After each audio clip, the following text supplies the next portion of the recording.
전북 지역 코로나19 누적 확진자가 9명으로 늘었습니다. 전북도는 미국을 다녀온 군산 여성 A씨와 남편에 대한 검체 검사 결과 양성으로 확진됐다고 밝혔습니다. 코로나19 여파로 경제적 어려움을 겪는 분들이 많습니다. 이런 가운데 택시와 버스 업계는 생계 위협까지 호소하고 있습니다. 코로나19로 개학 연기가 장기화되면서 전라북도 교육청이 학습 공백을 메우기 위한 온라인 학습방 오늘의 교실을 개설했습니다. 4.15 총선을 앞두고 우리 지역 출마자들을 만나보는 시간을 이어가고 있습니다. 오늘은 정읍 고창 선거구에 출사표를 던진 더불어민주당 윤준병 후보를 만나봅니다. 헬로티비 뉴스 전북 지금 시작합니다.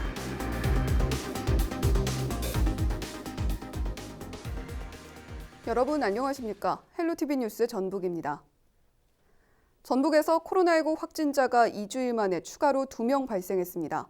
전북도는 군산에 거주하는 60대 A씨 부부에 대한 검사 결과 양성으로 확진됐다고 밝혔는데요. 보도국 연결돼 있습니다. 정명기 기자, 지금까지 확인된 내용 전해주시죠. 네, 17일 오후 5시 기준으로 코로나19 누적 확진자는 9명으로 늘었습니다. 2주 만에 2명이 추가 발생한 건데요. 미국을 다녀온 국내 확진자는 이번이 처음입니다. 전북도는 군산에 거주하는 62살 A씨와 남편 65살 B씨에 대한 검체 검사 결과 양성으로 확진됐다고 밝혔는데요. A씨는 남편과 함께 지난 2일부터 미국 뉴욕 맨해튼에 있는 아들 집에 갔다가 14일 오후 4시 인천공항에 들어온 것으로 확인됐습니다. 그런 뒤에 저녁 6시 20분에 공항버스를 탄 A씨 부부는 9시 반쯤 군산터미널에서 내려서 택시를 타고 지곡동 자택까지 이동했습니다. A씨는 이튿날 기침과 오한, 근육통 등의 증상이 나타났고 16일 오전에 군산시 보건소 선별진료소에서 검사를 받았습니다. 군산시장의 코로나19 브리핑 내용을 영상으로 확인해 보시죠. 일요일 날 이게 하루이기 때문에 나간 것이 없다고 지금 얘기를 하는데 저희들은 여러 가지 카드 사용 얘기랄지 CCTV랄지 그다음 GPS 확인을 통해서 지금 이동 경로를 파악 중에 있습니다. 전북도 보건당국은 A씨 부부를 군산의료원으로 긴급 이송해 지금 격리 치료하고 있습니다. 군산시 보건소장의 인터뷰도 추가로 들어보시겠습니다. 실제 유럽 지역이나 이런 데서 상당히 많이 확산이 되고 있기 때문에 해외를 다녀오신 분들에 대해서는 굉장히 우려가 많이 되고 있습니다. 그래서 시민들께서는 그 해외에 다녀오시면 증상이 있는 분들은 바로 저희 보건소로 오셔서 검체를 뜰 수 있도록 하고요. 전북도와 군산시는 A씨 부부와 공항버스에 같이 탔던 승객 15명과 택시기사의 신원과 소재 등을 파악하는 데 현재 주력하고 있습니다. 한편 도내 6번째 확진자를 포함해 대구 경북 지역 환자 14명은 오늘 음성 판정을 받고 대구로 돌아갔습니다. 네, 여기까지 듣겠습니다. 지금까지 보도국의 정명기 기자였습니다.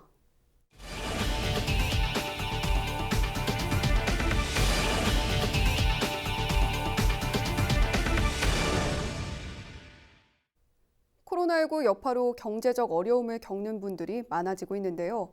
택시와 버스업계 관계자들은 생계 위협까지 호소하고 있습니다. 김남호 기자가 보도합니다.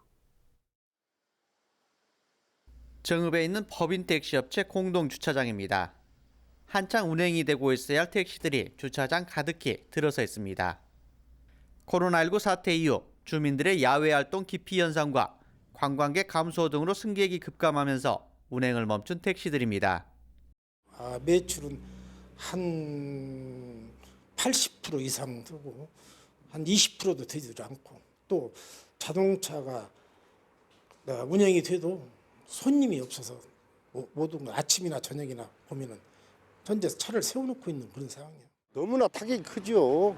일절 지금 여기서 3시간, 4시간 있어야 한번 돌아갈 수 있는 그런 여건이 되다 보니까 너무나 타격이 크죠. 그래서 이것은 코로나 때문에 그런 것이지 일부러 그러는 것은 아니겠습니다만은 앞으로 여러 사람이 다 노력을 해서 코로나를 예방할 수 있도록 서로 협조를 해주시면 감사하겠습니다. 지난해 12월 90억여 원의 운송 수익을 낸 전북 지역 택시업계는 올해 1월 83억 원으로 감소한 데 이어 지난달에는 66억 원까지 떨어졌습니다. 이달의 경우 지난달보다 30에서 40% 이상 운송 수입이 떨어질 것으로 우려되고 있습니다. 이처럼 운송 수익금이 급감하면서 일부 택시 종사자들은 일을 그만두거나 휴무에 들어가는 경우도 증가하고 있습니다. 코로나19의 위험성에 완전히 직접적인 노출이 되어 있습니다. 지금 정부에서도 지원이 지금 휴업을 급여를 정부에서 강력하게 좀 추진해 주셔서 당분간이라도 저희 택시 노동자들이 이런 코로나19의 위험성에서 좀 벗어나는 계기가 됐으면 좋겠습니다. 버스업계도 사정이 어렵기는 마찬가지입니다. 코로나19 발생 이후 승객이 20만 1,000명에서 7만 9천 명으로 60%가량 감소했습니다. 시내버스와 농어촌 버스의 경우에도 평소 승객이 130만 명에서 80만 명으로 절반 넘게 줄었습니다. 코로나19가 장기화될 경우 운수업체 회사 존립 자체는 물론 종사자들도 일자리를 잃을 수밖에 없다고 호소하고 있어 대책이 시급합니다. 헬로티비 뉴스 김나호입니다. 코로나19로 개학 연기가 장기화되면서 전라북도 교육청이 온라인 학습방을 개설했습니다. 장기간 개학 연기를 감안해 운영하는 온라인 학습방 오늘의 교실은 초등학교 1학년에서 중학교 3학년까지가 교육 대상입니다. 초등학교는 매일 5차시, 중학교는 3차시의 학습 콘텐츠를 제공하며 오전과 오후로 나눠 실시간 방송도 진행됩니다. 운영 기간은 개학일까지이며 별도의 회원 가입은 필요하지 않습니다. 4.15 총선을 앞두고 전북방송이 우리 지역 출마자들을 만나보는 시간을 마련했습니다. 오늘은 정읍 고창 선거구에 출사표를 던진 더불어민주당 윤준병 후보를 만나봅니다. 네, 안녕하세요. 예, 윤준병입니다. 이런 자리를 마련해 주셔서 감사합니다. 저는 공직생활을 36년을 하면서 지역에 대한 어려움도 들었고 또 서울시에서 여러 가지 열정을 가지고 현안 문제도 해결해 봤습니다. 서울에서 쏟았던 열정, 우리 지역의 어려움을 해결하는데 기여할 수 있다면 훨씬 더 낫겠다는 이런 생각을 하면서 출마를 결심하게 됐습니다. 또 서울에서 근무하면서 촛불혁명과 관련된 교통정책들을 총괄했었습니다. 그러면서 공정사회를 이끌고자 하는 촛불혁명의 문재인 정부 정책 방향에 대한 이해를 많이 했고 또 그걸 완수해야 될 필요성이 있다고 생각을 했습니다. 그래서 지역 발전과 함께 촛불혁명의 정신을 제대로 현 시대에 맞게 구현해 보고자 출마를 결심했습니다. 네, 다른 후보들과 비교해서 윤 후보만의 강점이 있을 텐데요. 뭐가 있을까요? 제 강점은 첫 번째는 오랫동안 공직 생활을 하면서 실제 어려운 문제들을 극복하고 해결해낸 그런 실천력과 경륜 이런 게 제 강점이라고 생각합니다. 특히 공직 생활 36년 동안 정부의 인적 네트워크 또 국회의 인적 네트워크 이런 부분들을 잘 접목하면 그동안에 했던 내용보다도 더 실천력을 가지고 지역 현안 문제를 해결할 수 있지 않을까 이런 생각을 하고 있습니다. 또 저는 정치 신인이기 때문에 과거의 구태적인 정치에서 자유로울 수 있고 또 참신한 새로운 정신을 가지고 새로운 접근을 하면서 지역 현안 문제를 해결할 수 있을 것으로 이렇게 판단하고 있습니다. 그런 부분들이 장점이라고 생각을 합니다. 네, 시급하다고 생각하는 지역 현안과 그 대안도 궁금한데요. 예, 지금은 지역 경제가 어렵고 또 일자리가 부족한 상황이기 때문에 우선적으로 지역 경제를 활성화시키고 일자리를 만드는 과제, 이게 중요하다고 생각합니다. 그러기 위해서는 기업을 유치하고 또 거기에 필요한 산업을 육성하는 문제도 중요하고 또 우리가 농업이나 어업이나 축산업이 이 지역의 주 업종이기 때문에 그 업종들의 내용들을 좀 바꿔서 돈이 될 수 있도록 만들어내는 과제, 이것도 중요하고요. 또 인구가 감소하고 있지만 지역 경제를 뒷받침하기 위해서는 우리 관광 인프라를 좀 개선해서 유동 인구가 안정적으로 4개월 내내 찾아올 수 있도록 이렇게 만드는 과제, 이런 과제들을 통해서 지역 경제를 활성화하고 또 일자리를 만들어내는 과제도 중요하다고 생각합니다. 또 이어서 또 중요한 과제는 그동안 10년 동안 변한 게 없고 한 게 없고 경기가 계속 침체되고 있다고 지적을 하고 있습니다. 그 이유는 그동안에 이 지역에 꼭 필요한 현안 과제들이 제대로 해결되지 못했기 때문이라고 생각합니다. 여기에는 부창대교 건설 문제나 영광 원전의 안전성 강화 문제, 또 내장산 국립공원의 재척을 통해서 관광 인프라를 구축하는 문제 등 이런 현안 과제들이 말로는 그동안에 논의되어 왔지만 10여 년 동안 변한 게 없어서 지적되고 있다고 생각합니다. 이런 과제들을 제대로 해결해서 지역민들이 좀 희망을 갖고 풀어낼 수 있다는 기대를 가질 수 있도록 만들어내는 과제, 이런 과제들이 저에게 부여된 시급한 과제라고 생각합니다. 네, 끝으로 유권자들에게 전하고 싶은 말이 있다면 해주시죠.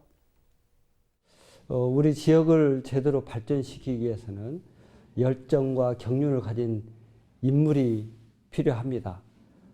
그런 인물이 될 수 있도록 최선을 다하겠습니다. 그렇지만 리더의 열정과 의지만으로 지역이 발전할 수는 없습니다. 우리 지역민들이 함께 뜻을 모으고 또 함께 동참할 때 지역 발전이 이루어질 수 있다고 생각합니다. 그런 점에서 이번 4.15 총선은 큰 의미가 있는 선거라고 생각합니다. 사람이 바뀌어야 또 지역도 바뀌고 인식도 바뀌고 발전하는 패턴도 바뀌게 됩니다. 이번 4.15 총선을 통해서 새로운 인물이 새로운 시각을 가지고 새로운 경륜을 가지고 지역 발전에 기여할 수 있도록 함께 동참해 주시면 감사하겠습니다. 열심히 하겠습니다. 감사합니다. 네, 오늘은 여기까지 들어보겠습니다. 지금까지 정읍 고창선거구에 출사표를 던진 더불어민주당 윤준병 후보 만나봤습니다.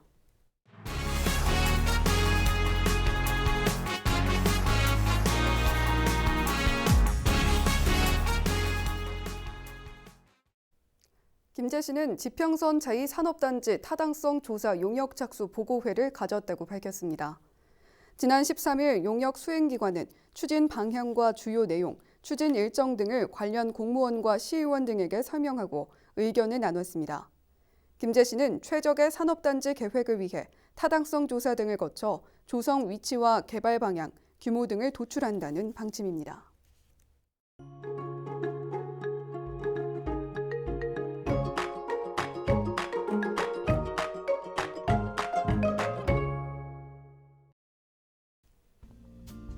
날씨와 생활입니다.